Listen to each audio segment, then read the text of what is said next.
Class వచ్చినంత ఒక POLYCET exam అనేది దాదాపు ఎడ్యుకేషన్ చేరుతూనే ఉంటుంది.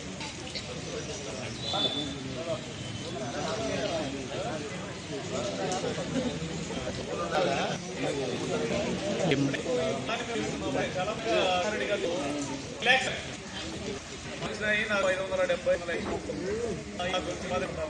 లక్షగా ఉందిగా అని చెప్పేసి రిలాక్స్గా పడే పరిస్థితులు కూడా ఉన్నాయి.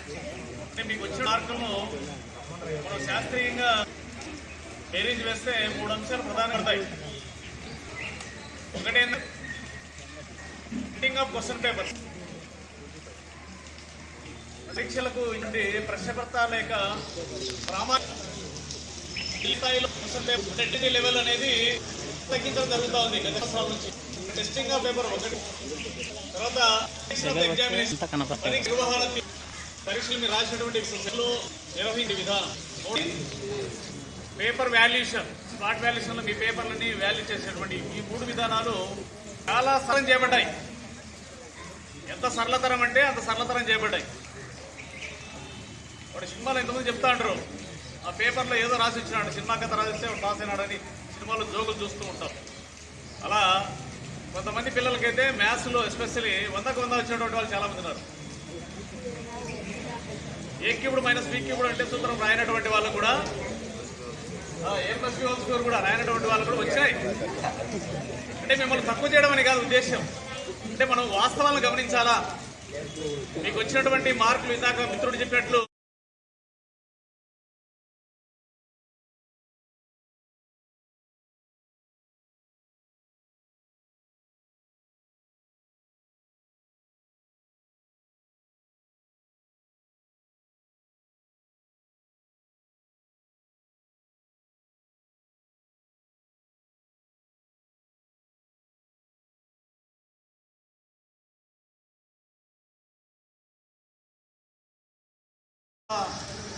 సుబ్బమ్మ లేదా అబ్బాయి ఏం పోయినా వాడికి 400 పైన వచ్చిన మనకు లేనటువంటి అంటే రాష్ట్రీయ ఈ సమర్థతుంది లేనటువంటి వరడ మీకు ఉంది.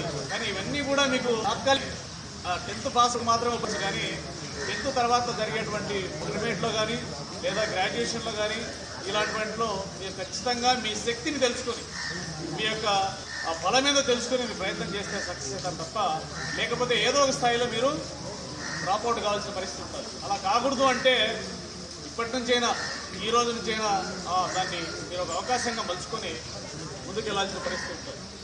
కాబట్టి ఇంకా ఒక జంక్షన్ లాంటిది 10th క్లాస్ అనేటువంటిది ఒక జంక్షన్ లాంటిది.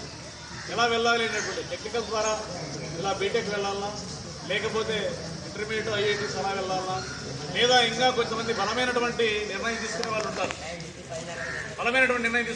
ఎలా ఉంటారంటే సర్వీసెస్ ఇంకోటి సాధించాలనేటువంటి వాళ్ళు కూడా ఉంటారు. ఒక చిన్న ఉదాహరణ, హిమకొండ పాఠశాలలో ఒక అమ్మాయి తెలుగు మీడియం ఇంగ్లీష్ మీడియం ప్యారలల్గా రన్ అవుతాను ఆ సంవత్సరం. మన ఫోకస్ అంతా ఎలా ఉంటుంది, ఇంగ్లీష్ మీడియంలో టాపర్ అలానా మన మహేష్ బాగా చదువుతారా, మహేష్ లేదా శ్యామ్ బ్రహ్మాండ చదువుతారా, లేకపోతే దీప్తి బాగా చదువుతారా అని ఫోకస్ ఉంటుంది. ఆ అమ్మాయికి ఒక విధమైనటువంటి కసి ఏర్పడింది. ఇప్పుడు మీరు వాక చేస్తారని కాదా అని చెప్పేసి ఆ సమస్య పడి చదివి 10/10 తీసుకుంది. ఏపీలో సీట్ వచ్చింది. ఇప్పుడు బీటెక్ అయింది. ఏపీ మొన్న రీసెంట్గా యువకుల్లో పోయినప్పుడు చెల్లపల్లి అమ్మాయి అలా వెళ్తూ ఇప్పుడు దారిలోనే ఉన్న వినిపించి మాట్లాడితే అమ్మాయి ఎట్లుందో తెలుసుదా, బీటెక్ అయిపోయిన తర్వాత కంప్లీట్గా గుండు కొట్టించుకుంది.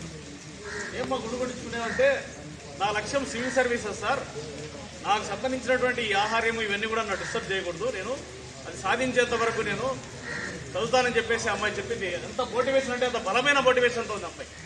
తెలుగు మీడియమే అమ్మాయి మళ్ళీ బీటెక్లో సివిల్ సర్వీస్ ఇక్కడ ఏపీ ట్రిపుల్ కూడా కష్టమైన సబ్జెక్ట్ లేకుండా అక్కడ చదవడానికి అవకాశం ఉండేట్లు అక్కడ సివిల్ ఇంజనీరింగ్ కూడా ఆఫ్ చేస్తుంది.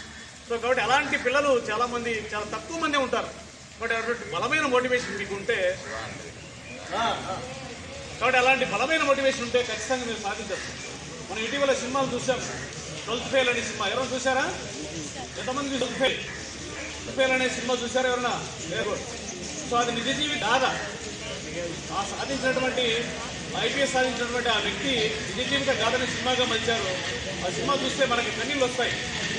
మనకు ఉన్నటువంటి పరిస్థితులన్నింటినీ, అంటే ఉన్న పరిస్థితులను ఎట్లా ఓవర్కమ్ కావాలా, కాబట్టి ఉన్నత స్థితి అనేటువంటి భావనతో ప్రతి సందర్భంలో కూడా ఆ సిచ్యువేషన్స్ అన్ని ఫేస్ చేస్తూ తన లక్ష్యం వైపు ప్రయాణం చేయడం అనేటువంటిది గొప్ప మోటివేషన్.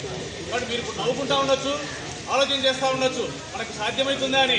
అందులో ఏమాత్రం లేదు. మీరు నిజమైన మనసు పెట్టి కష్టపడి ఆ లక్ష్యం ఆ లక్ష్యం ఒక మన సూర్యుని ఇప్పుడు పక్కన నుండి నీడలు అంటారు కదా, అవి ఒకే లక్ష్యం వేస్తే ఖచ్చితంగా మీ అవకాశాలు వస్తాయి.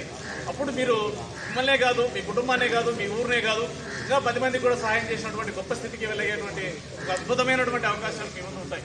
సో అప్పుడు మీరు చాలా గర్వపడతారు. కాబట్టి ఇప్పుడు మీరు తీసుకున్నటువంటి నిర్ణయాలు, ఇప్పుడు వేసేటువంటి బుడిబుడి నడకలే ఒక బ్రహ్మాండమైనటువంటి ప్రయాణానికి నాంది అవుతాయి. అందులో ఏమాత్రం లేదు. మరి ఈ నెల రోజులు మీకు అద్భుతమైనటువంటి శిక్షణ ఇచ్చినటువంటి ఉపాధ్యాయ బృందానికి కూడా మరోసారి ధన్యవాదాలు తెలియజేస్తూ, ఈ సంవత్సరం నా పార్టిసిపేషన్ ఏం లేదు. ప్రతి సంవత్సరం కొన్ని చాప్టర్లను చెప్పేవని నాకు కాళ్ళు ఉన్న పైన పెట్టింటే రాజు నేను రాలేను ఆయన చెప్పాను. సో కాబట్టి నేను కూడా మ్యాథ్స్ ఫ్యాకల్టీనే. ఫుల్ఫిల్ చేసింది మన శ్రీదేవి మేడం, అలా అమర్నాథ్ సారు, వీళ్ళంతా కూడా మ్యాథ్స్ సుబ్బారెడ్డి, వీళ్ళంతా కూడా బాగా చక్కగా మీకు బోధించారు. సో కాబట్టి వీళ్ళు చెప్పినటువంటి టెక్నిక్స్ ఏవైతే ఉన్నాయో, షార్ట్ కట్స్ కానీ లేదా కాన్సెప్ట్లో ఇచ్చినటువంటి డిఫరెంట్ ఇది కానీ మీకు భవిష్యత్తులో కూడా ఇంటర్మీడియట్లో చేరే వాళ్ళకి కానీ పాలిటెక్నిక్లో చేరేటువంటి వాళ్ళకి కానీ మనకు మ్యాథ్స్లో ఎక్కువ ఉంటుంది అక్కడ సిలబస్. 10th క్లాసులు ఒక టెక్స్ట్ బుక్లతో చదివితే ఇంటర్మీడియట్లో 4 టెక్స్ట్ బుక్లతో సమానమైన సిలబస్ చదవాలి. అలాగే మీరు పాలిటెక్నికల్లో చేరినప్పుడు కూడా వచ్చేటువంటి కూడా ఇవన్నీ ఫౌండేషన్ చాలా ఉపయోగం. కూడా మరోసారి ధన్యవాదాలు చేస్తూ కూడా ఆల్ ది బెస్ట్ చేస్తూ